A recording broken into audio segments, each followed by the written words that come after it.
room namin kasi mukha siyang palaka. Kaya ang ginawa namin, pinagpapatay namin yung mga kaibigan niyang palaka. At itong si Palax pala, kaibigan niya rin pala yung pinaka-boss ng mga palaka. Nakita ko sa bintana si Palax, unti-unti na nagpapalit ng anyo bilang isang palaka. Hanggang isang umaga, hindi na rin namin nakita si Palax. Tuluyan na pala siyang kinuha na pinaka-boss ng mga palaka.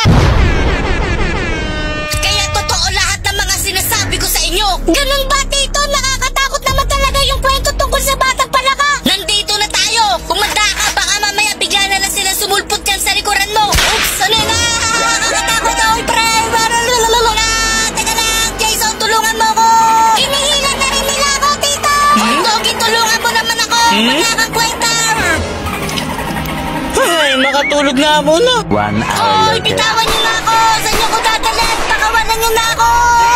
Ano yun? Nakita namin kayo sa CCTV. Pinasabog niyo yung katawan ng kasama namin. Kaya ngayon, lagot kayo sa boss namin. Nandito na mga boss. Bossing, ito na yung mga taong pumuslang sa mga kalahin natin. Stop!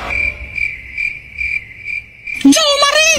Bakit mo ako kilala? Friends ba tayo sa Facebook? Siguro ini-stalk mo ko lagi. Bubo ka talaga, di ka pa rin nagbabago. Di mo na ba ako nakikilala? Ako yung batang laging binubuli niyo noon. Kasi napakapangit ko, mukha akong palaka. Di ako bagay sa mundo niyo. Nakatatak sa isipan ko lahat yun. Ikaw pala yung Palax. Ang laki mo na. Di ko rin malilimutan yung araw na pinatay niyo yung mga kaibigan kong palaka. Napakasalbahe niyo. Kaya ngayon, ipaparanas namin sa inyo ang dinanas ng mga kaibigan namin palaka. Teka, matagal na yun. Kahit na hindi niyo alam kung gaano kasakit ang mawala ng kaibigan. Tama si Palax. Dapat sa inyo pinapakain sa alaga namin si Tyro. Tyro, lumabas ka na dyan.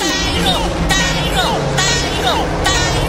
Uy, teka lang ka. Baka laki naman niya. Ipakita mo sa kanila, Tyro, yung mga taong salbahe. Kinakain mo. Yan ang magsisilbing impyerno sa mundo. Ayoko na. Gagawin rin namin sa inyo yung ginawa niyo sa kaibigan namin palaka. At ikaw ang mauuna. Ano boy, kinakabahan ka na ba? Nasaan na yung